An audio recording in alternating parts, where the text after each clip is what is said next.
Hello friends, मैं Dilip sir आप सभी का आपके अपने परिवार आपके अपने चैनल शहीद आजम भगत सिंह कोचिंग क्लासेस में हार्दिक स्वागत एवं अभिनंदन करता हूं। दोस्तों, आज हम लोग फिर से एक नए सेशन की एक नए सेशन जिसमें 20 महत्वपूर्ण प्रश्न हैं। आज फिर हम इस श्रृंखला को क्या करेंगे, कंटिन्यू करेंगे, आगे चलेंगे। दोस्तों, जैसा कि आप सब जानते हैं हम लोग एक महत्वपूर्ण सीरीज चला रहे हैं जिसमें 20 अति महत्वपूर्ण प्रश्न होते हैं। तो हम इसमें हिंदी की भी चला रहे हैं, जीके का भी है और जीएस भी इसमें इन्वॉल्व है। तो आप सभी को वीडियो जैसा भी लगे आप कमेंट बॉक्स में कमेंट किया करें और आपके कितने क्वेश्चन सही होते हैं उसको कमेंट किया करें। और जो क्वेश्चन मैं आपको होमवर्क देता हूँ होमवर्क में ज़रूर आप कमेंट किया करें भैया, ठीक है। चलिए आइए देखते हैं आज पहला क्वेश्चन क्या है। आज का इस सेशन का फर्स्ट क्वेश्चन क्या है प्यारे भाई, देखिए। आज के भी जो क्वेश्चन है लगभग एग्जाम में सब पूछे गए प्यारे भाई। ये ग्रुप डी जितने रेलवे वाले हैं एग्जाम, जितने जीडी के हुए हैं और जो पुलिस के होते हैं, जो आर्मी हैं एग्जाम, उन सभी में क्वेश्चन पूछे गए हैं भैया। सारे क्वेश्चन जो है प्रीवियस ईयर के ही हैं। आप ध्यान से देखिए और पढ़िए, पहले अपना आंसर कीजिए, उसके बाद फिर मैं बताऊंगा, उसको अपना नोट करते चलिएगा। चलिए देखते हैं क्वेश्चन क्या कह रहा है। टाइफाइड के टीके का आविष्कार किसने किया? टाइफाइड के टीके का आविष्कार किसने किया? तो ऑप्शन आपके सामने है इसमें भैया, आप मुझे बताएंगे किसने किया। जोनास साल्क ने किया। नेक्स्ट है ए किक ने किया, एडवर्ड जेनर ने किया, या फिर एलमार्थ रिथ ने किया। बताइएगा इसका राइट आंसर क्या होगा। आप सब जानते होंगे टाइफाइड के टीके का है, ये याद रखिएगा। किसका है? चेचक का नहीं है कि आप लगा देंगे जेनर साहब का, ठीक है भैया। टाइफाइड की जो ये टीके का जो आविष्कार किया गया वो किसके द्वारा किया गया तो आप जानते हैं, और नहीं जानते होंगे तो बहुत ही इंपॉर्टेंट, इसको नोट कर लीजिएगा। फिक द्वारा क्या किया गया इसको भैया, मतलब इसका आविष्कार किया गया, खोजा गया टाइफाइड। जो आप, अच्छा मैं आपसे क्वेश्चन पूछ रहा हूँ, आप कमेंट बॉक्स में कमेंट करिएगा। जो टाइफाइड की जांच होती है वह किससे होती है, मतलब किस विधि में होती है? टाइफाइड की जांच की कौन सा, मतलब आप जांच कराते हैं टाइफाइड अगर है आपके बीच तो आप जो जांच कराते हैं उसका क्या नाम है? जो आप जांच कराते हैं टाइफाइड की वो किस जांच के माध्यम से पता चलता है टाइफाइड क्या है? आप जांच ये जो है मुझे बताइएगा कमेंट बॉक्स में, ठीक है भैया। टाइफाइड की जांच किस में होता है, ठीक है। उसका राइट आंसर क्या हो जाएगा? ऑप्शन नंबर बी हो जाएगा। क्या हो जाएगा? बी हो जाएगा। नेक्स्ट नेक्स्ट भैया क्वेश्चन क्या कर रहा है? नेक्स्ट क्वेश्चन आपके सामने है, ध्यान से देखिएगा और बताइएगा मुझे इसका आंसर क्या होगा। कह रहा है सजीवों का सबसे प्रचुर मात्रा में सजीवों का सबसे प्रचुर मात्रा में रसायन कौन सा हो सकता है? मतलब कि जो सजीव हैं उसमें सबसे प्राचीन मात्रा में कौन सा रसायन हो सकता है? तो आप बताइएगा इसमें से कौन सा रसायन हो सकता है। ऑप्शन आपका क्या सही हो सकता है भैया? सजीवों में सबसे ज़्यादा प्रचुर मात्रा में कौन सा रसायन होता है? प्रोटीन होता है, जड़ होता है, शर्करा या फिर न्यूक्लिक अम्ल होता है, ठीक है भैया। आप बताइएगा मुझे सेकंड का क्या आंसर होगा। तो आप जानते हैं प्रचुर मात्रा में कौन सा रसायन होता है, तो इसमें जल होता है। क्या होता है? सजीव जितने होते हैं उसमें क्या होता है भैया? जल सबसे प्रचुर मात्रा में पाया जाने वाला क्या होता है? एक रासायनिक पदार्थ होता है। आप जानते हैं हमारे शरीर में जो सजीव होते हैं लगभग हमारे शरीर में लगभग कितने जल होते हैं, कितने परसेंट जल होते हैं? आप बताइएगा मुझे कितने परसेंट होते हैं, बताइएगा। आप जानते हैं लगभग जो हमारा जो शरीर होता है, बॉडी होती है, उसमें लगभग 60 से 80% लोग कहते हैं कितना, 60 से 80% तक क्या होता है? जल होता है हमारे शरीर में, याद रखिएगा कितना, 60 से 80% क्या होता है? जल होता है, ठीक है भैया। चलिए, तो इसका आपका जो राइट आंसर होगा वो क्या होगा? हो जाएगा जल। क्या हो जाएगा भैया? हो जाएगा जल। आपका राइट आंसर क्या हो जाएगा? जल हो जाएगा, ठीक है। सेकेंड आपका राइट आंसर होगा, ठीक है। तो इसका ऑप्शन नंबर क्या हो गया? बी इसका राइट होगा। और जल जो है 60 से 80% हमारे शरीर में पाया जाता है, इसको आप याद रखिएगा, ठीक है भैया। शर्करा क्या होती है? मीठी होती है। शर्करा जो घुलनशील वो मीठी, उसे क्या कहते हैं? शर्करा कहते हैं। प्रोटीन के बारे में आप जानते ही हैं, ठीक है ना। प्रोटीन का सबसे अच्छा स्रोत क्या होता है? तो आप जानते हैं सोयाबीन, सुने होंगे आप, क्या होंगे? सोयाबीन। और अक्सर सोयाबीन का वो सोयाबीन नहीं जो आप खाते हैं, सोयाबीन के बीज में सबसे ज़्यादा होता है, ठीक है। न्यूक्लिक एसिड आप जानते हैं जिसमें आरएनए और डीएनए होते हैं भैया। क्या होते हैं इसमें? आरएनए और डीएनए होते हैं। चलिए नेक्स्ट आगे चलते हैं। क्वेश्चन नंबर थर्ड क्या कर रहा है? कह रहा है किसी जो है तार का ताप दुगुना कर दिया जाता है तो इसका यंग व्यवस्था गुणांक किस नहीं है? किसी है, ठीक है भैया। क्या है? किसी।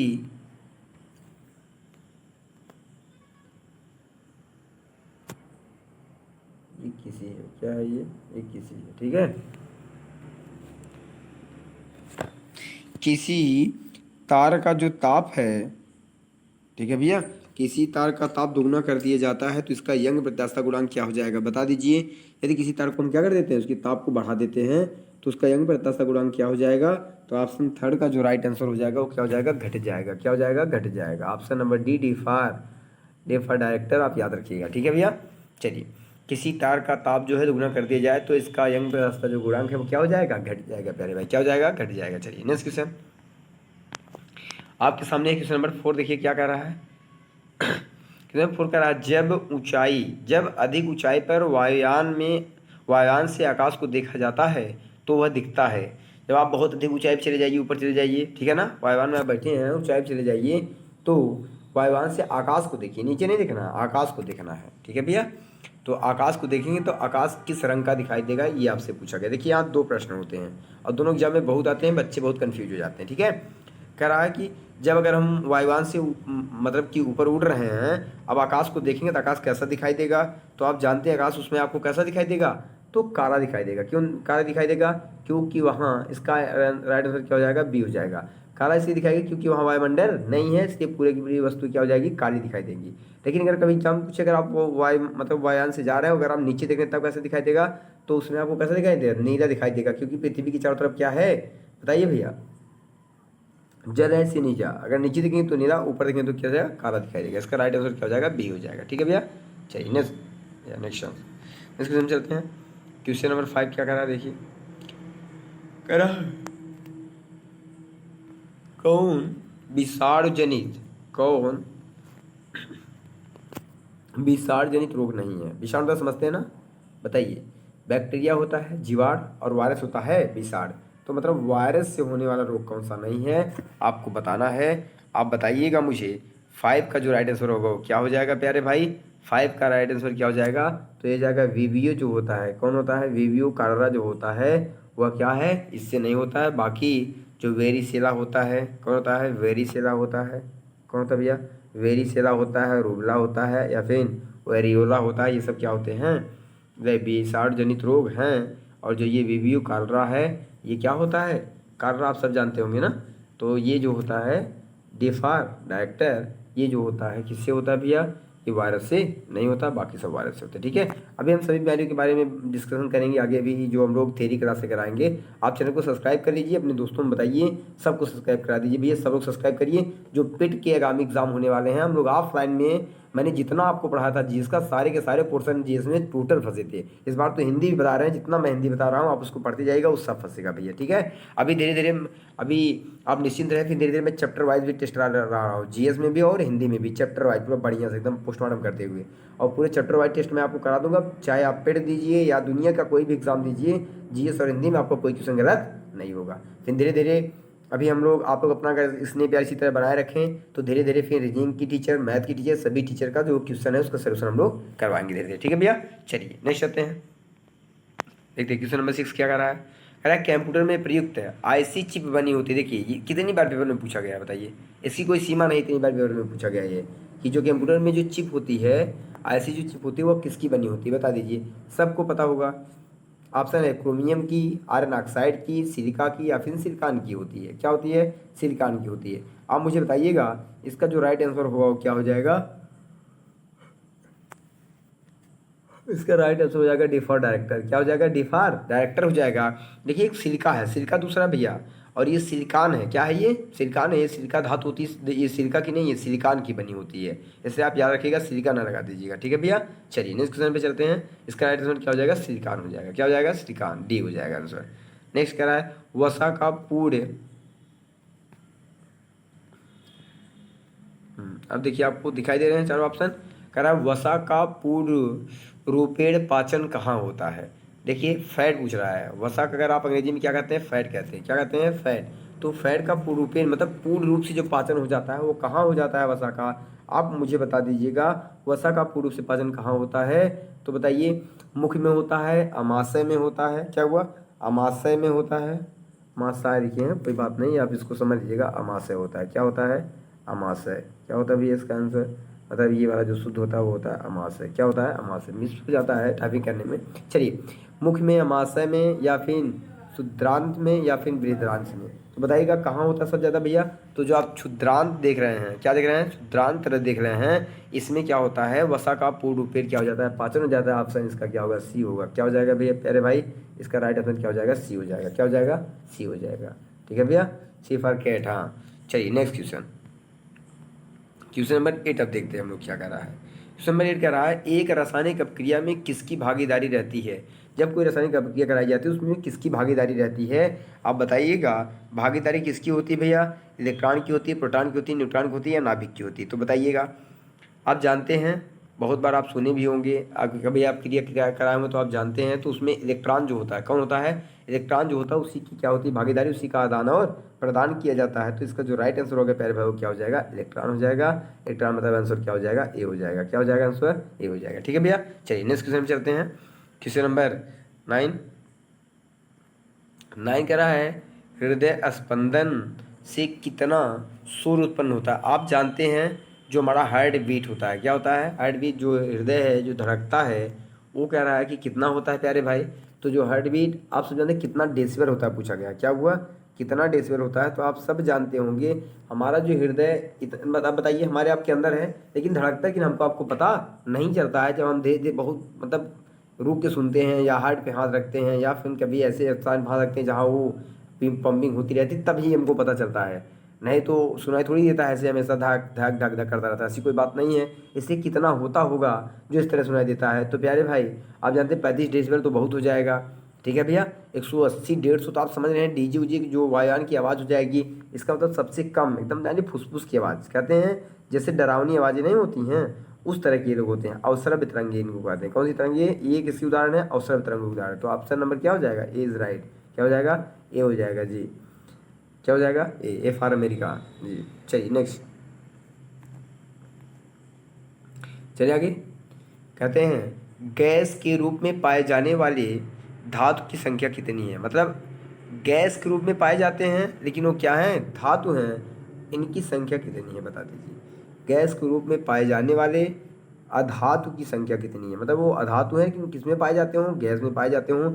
आप जानते हैं, आपको पता होगा कि भैया इधर के जो तत्व होते हैं, जैसे आपने अगर आप कभी अवर साड़ी देखे होंगे, क्या देखे होंगे, अवर साड़ी, तो आपको दिखाई देगा इस तरह अवर साड़ी बनी होती है। जैसे आप देखे होंगे यहाँ से शुरू हो जाता है आपका जर्मेनियम, मतलब ये जो होता था boron, germanium, arsenic, antimony, bismuth, ये सब क्या हो जाते हैं, उपधातु हो जाते हैं। क्या हो जाते हैं, उपधातु। उसके बाद आप यहाँ तक देखे होंगे, यहाँ तक आपके धातु होते हैं, बाकी इधर से जितने हो जाते हैं, यहाँ 2 कॉलम होता है, आपको पता होगा, यहाँ 1 2 3 4 इस तरह से कॉलम होते हैं, आपने देखा होगा। यहाँ देखें आप लोग ऐसे, बोलिए भैया। तो आप जानते हैं यहाँ से लेके जो ये यहाँ तक हैं, ये सब पूरे के यहाँ धातु हैं, इधर से जितने हो जाते हैं सब क्या हो जाते हैं, अधातु हो जाते हैं। क्या हो जाते हैं, अधातु हो जाते हैं। तो इसमें गैसों की जो संख्या है वो आपसे पूछा गया है, तो इसमें गैसों की संख्या कितनी है बोल दीजिए भैया, बता दीजिए मुझे। आप जानते हैं गैसों की संख्या कितनी है, 11 है। कितना है भैया, 11। ऑप्शन 20 क्या हो जाएगा, राइट हो जाएगा आपका। क्या राइट हो जाएगा, ऑप्शन 20 राइट हो जाएगा। आपको पता होगा भैया कुल संख्या कितनी है, तो आप कहेंगे 11 है। कितनी है भैया, 11 है। कितनी है, 11। ठीक है, गैसों की संख्या कितनी है, 11 है। आगे चलें, चलिए नेक्स्ट क्वेश्चन पे। अगर पूछा जाए कौन सा है, तो हीलियम, आप जानते हैं ये वाली जिसे हम अक्करी गैस कहते हैं। क्या कहते हैं, अक्करी गैस कहते हैं। ये पूरा का पूरा होता है। ठीक है भैया, ये पूरा पूरा क्या होते हैं, सब के सब क्या होते हैं, गैस। इसे गैसी तत्व भी कहा जाता है क्योंकि इसमें पूरे पूरे क्या होते हैं, गैस होते हैं। ठीक है, इसका आप याद रखिए, बहुत पूछा गया। इसे शून्य आवर्त भी कहते हैं, अक्करी गैस कहते हैं। ठीक है भैया, इसे निष्क्रिय भी कहा जाता है। ठीक है, और इसे कहते हैं, ये पूर्ण ऑर्बिट होते हैं इनके, क्या होते हैं, इनके ऑर्बिट पूर्ण होते हैं, इसे फुलफिल भरे होते हैं। ठीक है भैया, नेक्स्ट क्वेश्चन चलिए। क्वेश्चन नंबर 11 देखिए क्या कर रहा है, कह रहा है पास्कल इकाई। थोड़ा मैं छोटा कर दूँ ताकि ये आपको ऑप्शन के साथ दिखाई दे। पास्कल जो है वो इकाई है। पास्कल किसकी इकाई है भैया, पास्कल है इकाई। कह रहा है उत्प्लावन की है, दाब की है, आवृत्ति की है या फिर चालकता की है। प्लावन बल की है, दाब की है, आवृत्ति की है या फिर किसकी है, चालकता है। तो आप सभी को पता होना चाहिए कि ये जो पास्कल है ना भैया, आप जानते हैं किसका होता है, दाब, दाब का। किसका होता है, दाब का। Option number C. ठीक है भैया, हाँ, सिफा चंडीगढ़ याद रखिएगा। तो सी इसका राइट आंसर हो जाएगा, क्योंकि आप जानते हैं दाब बराबर बल बटे क्षेत्रफल होता है। क्या होता है, दाब बराबर बल बटे क्षेत्रफल होता है। और अगर हम यहाँ से भी निकाल सकते हैं, बल बटे क्षेत्रफल से भी निकाल सकते हैं। ठीक है, न्यूटन मीटर स्क्वायर भी हम कर सकते हैं। अगर ऐसे नहीं करना चाहे तो इसमें क्या होता है, पास्कल भी हो जाता है। क्या हो जाता है, पास्कल हो जाता है। ठीक है भैया, चलिए नेक्स्ट क्वेश्चन चलते हैं। क्या रहा है, अधिकतम संभव सूर है, अधिकतम संभव सूर है मतलब सर्वाधिक, अधिकतम कितना सूर हो सकता है। ठीक है भैया, तो आप मुझे बताइएगा इसका जो राइट आंसर क्या हो जाएगा। अभी देखिए ऑप्शन में आया था ना, मैंने आपको दिखाया कितना था भैया अधिकतम। तो आप जानते हैं जो अधिकतम सूर होता है वो कितना हो जाता है, वह होता है 180। कितना होता है, 180, अर्थात option number D. D for क्या, डी के, डी फॉर मिस्टर डी के। और आप जानते हैं ये अधिकतम सूर है, क्या है, 180 क्या होता है, अधिकतम सूर होता है। इसको आप क्या करेंगे, याद रखेंगे प्यारे भाई। अभी मैंने कहा कि हृदय की कितनी होती है भैया, तो हृदय की मैंने आपको भी बताया था कितनी होती है, 15 के लगभग होती है, क्योंकि वो कौन सी तरंगी होती है, अवसर तरंगी होती है। ठीक है, चलिए नेक्स्ट क्वेश्चन। क्वेश्चन नंबर अब देखिएगा 13 आपके सामने है। कह रहा है विश्व कैंसर दिवस मनाया जाता है। बताइए विश्व कैंसर दिवस कब मनाया जाता है, ये तो आप सभी को पता होगा। विश्व कैंसर दिवस कब मनाते हैं हम लोग, बताइए भी कब मनाते हैं। 8 फरवरी को मनाते हैं, 14 फरवरी को मनाते हैं, 4 फरवरी को मनाते हैं, या फिर 4 मार्च को मनाते हैं। देखिए मैं आपको एक ट्रिक बता दूँ एग्जाम में लगाने का जो तरीका क्या है। पहले तो आप देखिए ऐसे कौन से दो ऑप्शन हैं जो सेम हैं। अगर चारों सेम है भाई तब तो आपको पूरा याद होना पड़ेगा, लेकिन याद करना पड़ के मतलब आपको याद करना पड़ेगा ना, पढ़ के जाना पड़ेगा। लेकिन अगर आपको थोड़ा बहुत पता है तो आप अक्सर एक ट्रिक होती है, आप देखिएगा कौन से दो डेट क्या है, सेम है। मतलब जैसे 4 4 तारीख क्या है, 4 4 सेम है, तो 4 मतलब इसी में ऑप्शन छिपा होगा, अक्सर यही होता है। तो आप इसको याद रखिएगा। तो 4 है, अब 4 में अगर आप 4 कन्फर्म हो गए, अगर थोड़ा बहुत पढ़ें तो आपको याद होगा क्या होगा, 4 फरवरी, अर्थात आप कर सकते हैं 4 फरवरी को भैया, अर्थात ऑप्शन नंबर सी से हो जाएगा। क्या मनाया जाता है, कैंसर दिवस मनाया जाता है। ठीक है, 14 फरवरी को आप जानते हैं काला दिवस के रूप में मनाया जाता है। किस रूप में, काला दिवस, ब्लैक डे के रूप में मनाया जाता है। ठीक है भैया, चलिए नेक्स्ट क्वेश्चन। कह रहा है मिस यूनिवर्स बनने वाली प्रथम भारतीय, प्रथम महिला, भारतीय नहीं, मिस यूनिवर्स बनने वाली प्रथम महिला कौन है। रीता फारिया हैं, सुष्मिता सेन है, बचेंद्री पाल है, संतोष यादव हैं। आप मुझे बता दीजिएगा इसका जो राइट आंसर होगा वो क्या होगा प्यारे भाई। तो आप जानते हैं इसका राइट आंसर सुष्मिता लिखे हैं, कोई बात नहीं, थोड़ा सा मिसप्रिंट हो गया है, अभी हम लोग इसको सुधार देते हैं। ठीक है, चलिए चलिए आगे। कह रहा है कि कौन कौन है, तो आप जानते हैं सुष्मिता, क्या नाम है इनका, सुष्मिता नाम है इनका, क्या नाम है, सुष्मिता। अगर मैं यहाँ लिख दूँ सुष्मिता, क्या नाम है भैया इनका, सुष्मिता पूरा नाम है, सुष्मिता सेन। ठीक है, अब सही हो गया। रीता फारिया, सुष्मिता, बछेंद्री पाल, या फिर संतोष यादव। आप जानते हैं संतोष यादव तो माउंट एवरेस्ट पे चढ़ाई करने वाली महिला है, आपको याद होगा। बछेंद्री पाल आप जानते हैं इनको, बछेंद्री पाल कहाँ गई थी, ये भी माउंट एवरेस्ट पे चढ़ी थी, लेकिन ये बाद में संतोष यादव से 2 बार चढ़ी हैं और बछेंद्री पाल पहले चढ़ी। ठीक है, रीता फारिया को आप जानते हैं, रीता फारिया भी बनी है, लेकिन पूछ रहा है मिस यूनिवर्स बनने वाली पहली महिला, आपसे पूछा है प्रथम महिला कौन है, तो आप कहेंगे सुष्मिता सेन। आप कहेंगे इसका राइट आंसर क्या हो जाएगा, बी हो जाएगा। क्या हो जाएगा पहले भाई, बी हो जाएगा, सुष्मिता सेन जी इसका राइट आंसर हो जाएगा। ठीक है, चलिए नेक्स्ट क्वेश्चन पे चलते हैं। क्वेश्चन नंबर 15 क्या करा भैया, देखिए मैं थोड़ा सा और छोटा कर दूं जिससे आपको समझ में आ जाए, पूरा दिखाई दे आपको। कह रहा कि नोबेल पुरस्कार, कौन सा पुरस्कार, नोबेल पुरस्कार प्राप्त करने वाले प्रथम भारतीय कौन थे। कह रहा है सीवी रमन साहब थे, रविन्द्रनाथ ठाकुर साहब थे, डॉक्टर नागेंद्र सिंह, डॉक्टर सर्वपल्ली राधाकृष्णन जी थे। ठीक है, तो आप बताइए मुझे नोबेल प्राइज़ प्राप्त करने वाले प्रथम भारतीय कौन थे। ठीक है भैया, तो नोबेल प्राइज़ प्राप्त करने वाले पहले भारतीय मैंने आपको बता दिया, क्या क्या नाम है। नोबेल पुरस्कार जो प्राप्त करने वाले व्यक्ति हैं उसमें प्रथम भारतीय का क्या नाम है, सीवी रमन, रविन्द्र ठाकुर, नागेंद्र सिंह, डॉक्टर सर्वपल्ली राधाकृष्णन। तो आप मुझे बताइएगा इसका जो राइट आंसर होगा वो क्या हो जाएगा प्यारे भाई। इसका जो राइट आंसर होगा वो हो जाएगा रविन्द्रनाथ ठाकुर। क्या नाम है इनका भाई, रविन्द्रनाथ ठाकुर जी को क्या किया गया था, रविन्द्रनाथ ठाकुर को पहला, रविन्द्रनाथ ठाकुर नहीं समझ पाया, रविन्द्रनाथ टैगोर। ठीक है, रविन्द्रनाथ जो टैगोर जी थे ठाकुर साहब, उनको पहली बार क्या दिया गया, नोबेल प्राइज से सम्मानित किया गया। ठीक है, और ऐसे भारतीय पहले भारतीय बने। ठीक है भैया, चलिए नेक्स्ट क्वेश्चन पे चलते हैं। चलिए क्वेश्चन पे, नेक्स्ट क्वेश्चन पे आइए। ब्रिटिश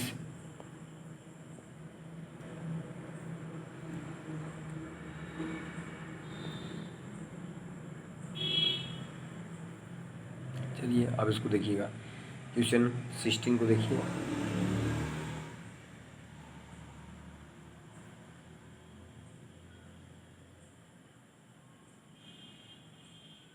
चलिए तो नंबर 16 कह रहा है ब्रिटिश संसद का सदस्य बनने वाला प्रथम भारतीय कौन था। ये तो आप सब जानते होंगे, देखो अभी भाई जीडी में ये क्वेश्चन पूछा गया, बहुत इंपॉर्टेंट है ये, बता दीजिए ब्रिटिश संसद का सदस्य बनने वाला प्रथम भारतीय कौन था।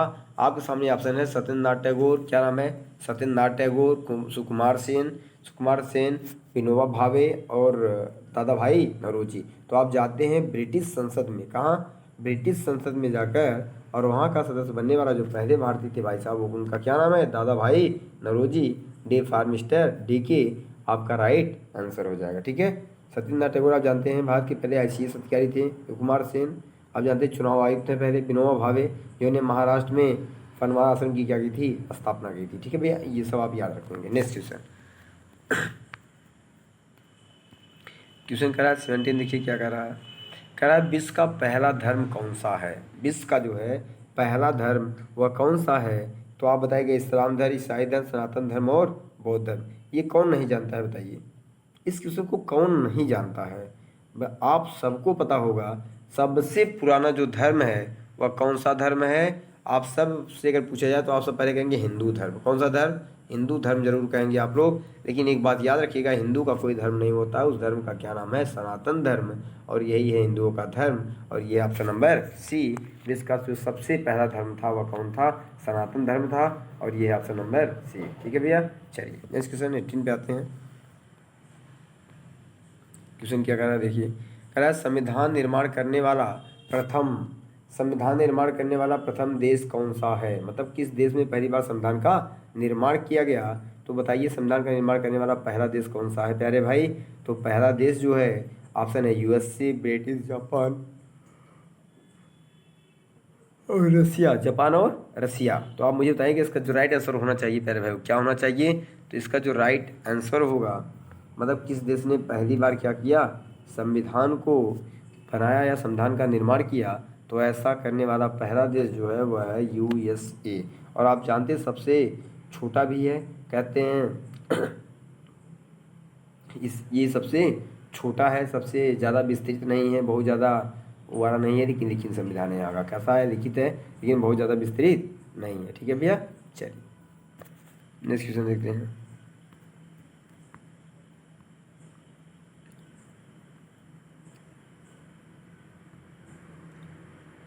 चलिए नेक्स्ट क्वेश्चन देखिए, उत्तरी ध्रुव पर पहुंचने वाला पहला व्यक्ति कौन था। देखिए अभी हम लोग उस दिन दक्षिणी ध्रुव की बात किए थे और मैंने आपको उत्तरी ध्रुव भी बताया था। लीजिए आज एग्जाम में मतलब आपके क्वेश्चन में आ भी गया ये वाला क्वेश्चन भी। ठीक है, बताइए उत्तरी ध्रुव पर पहुंचने वाला कौन था। Amundsen, Robert Peary, Edmund Hillary, George Washington. तो बताइएगा उत्तरी ध्रुव पर पहुंचने वाला पहला व्यक्ति कौन था भैया। तो आप मुझे इसका राइट आंसर बता दीजिएगा। तो कौन थे, मैंने आपको बताया था उस वाले वीडियो में, रॉबर्ट पेरी। इसका राइट आंसर क्या हो जाएगा, बी हो जाएगा। ठीक है भैया, ठीक है, चलिए इसका राइट आंसर क्या हो जाएगा, बी हो जाएगा, रॉबर्ट पेरी। हेमंत सिंह साहब आपको मैंने बताया था कहाँ पहुँचते थे, और इसका राइट आंसर जो हो जाएगा वो बी हो जाएगा। नेक्स्ट क्वेश्चन पे चलिए चलते हैं। विश्व का प्रथम देश जहाँ व्यक्ति को ऐच्छिक मृत्यु का अधिकार प्रदान किया गया, बता दीजिए। इंपॉर्टेंट है भैया, इंपॉर्टेंट नहीं बहुत इंपॉर्टेंट है। ऐसा विश्व का पहला देश अभी तक एक देश बना है जहाँ क्या किया गया है, ऐच्छिक मृत्यु का अधिकार दे दिया गया है, मृत्यु का। इसका ऐच्छिक मतलब अपने मन से वो आदमी क्या कर सकता है, मर सकता है। ऐसा करने वाला बताइए कौन सा देश बन गया है, बताइए। आपके सामने स्वीडन, स्पेन, नीदरलैंड और जापान, बता दीजिए। स्वीडन है, स्पेन है, नीदरलैंड और जापान। और ऐसा करने वाला विश्व का पहला देश कौन बन गया है, वो बन गया नीदरलैंड। सी फॉर कैट या सी फॉर कैरियर, आप याद रखिएगा। विश्व का प्रथम देश जहाँ व्यक्ति को ऐच्छिक मृत्यु का अधिकार मिला है वह है नीदरलैंड। कौन है, नीदरलैंड है। इस बात को आप क्या करेंगे, याद रखेंगे। ये सब आपके लिए महत्वपूर्ण प्रश्न थे। ये पूरी के पूरी 20 क्वेश्चन कंप्लीट होते हैं आज। चलिए हम लोग आगे चलते हैं, मतलब अब क्वेश्चन तो समाप्त हो गए। आप लोग चैनल को सब्सक्राइब करें, चैनल को सब्सक्राइब करना ना भूलें, और अपने दोस्तों मित्रों में शेयर करें। वीडियो जैसी लगी कमेंट बॉक्स में ज़रूर बताएं, और आप लोगों के कितने क्वेश्चन सही होते हैं इसे भी कमेंट बॉक्स में बताएं। और मैंने आपसे जितने क्वेश्चन पूछे हैं उन क्वेश्चनों का भी जवाब आप क्या करेंगे, बताएं भैया, कहाँ देंगे भैया? आप कमेंट बॉक्स में देंगे, ठीक है। मेरा आपसे एक क्वेश्चन भी है, उसको भी सुन लीजिएगा आप। ये आपके होमवर्क में है क्वेश्चन। बैंक नोट जारी करने वाला पहला देश है, बताइए। जो बैंक नोट है इसको आप सुन लीजिएगा क्वेश्चन को। ये आप मुझे कल होमवर्क में बताएंगे, ठीक है। आप नीचे कमेंट बॉक्स में कमेंट करके इसका आंसर मुझे आप देंगे, ठीक है भैया। चलिए देखिए क्या है क्वेश्चन। ये है बैंक नोट, कौन भैया? बैंक नोट, ठीक है। चलिए कह रहा है बैंक नोट जारी करने वाला पहला देश, बैंक नोट जारी करने वाला पहला देश कौन है? कौन सा देश? पहला देश कौन है? आप जल्दी से मुझे बताइएगा। बैंक नोट जारी करने वाला पहला देश कौन सा बन गया है? ये आपको कमेंट बॉक्स में कमेंट करना है, ठीक है। बैंक नोट जारी करने वाला पहला देश कौन सा बन गया है, इसको आप कमेंट बॉक्स में कमेंट करिएगा, ठीक है भैया। चलिए, तो वीडियो देखने के लिए आप सभी का बहुत बहुत धन्यवाद। वीडियो को लाइक करें, शेयर करें, सब्सक्राइब करें चैनल को, और अपने दोस्तों मित्रों में भी भेजें, उनको भी कहें सब्सक्राइब करने के लिए, क्योंकि अभी इसके बाद हम लोग थ्योरी की क्लास लाएंगे जो आपके बहुत ही महत्वपूर्ण होंगी भैया, ठीक है। चलिए, तो वीडियो देखने के लिए आप सभी का बहुत बहुत धन्यवाद। इसी के साथ अपनी बाड़ी को विराम देते हैं भैया। जय हिंद, जय भगत, जय संविधान, सत श्री अकाल प्यारे भाई।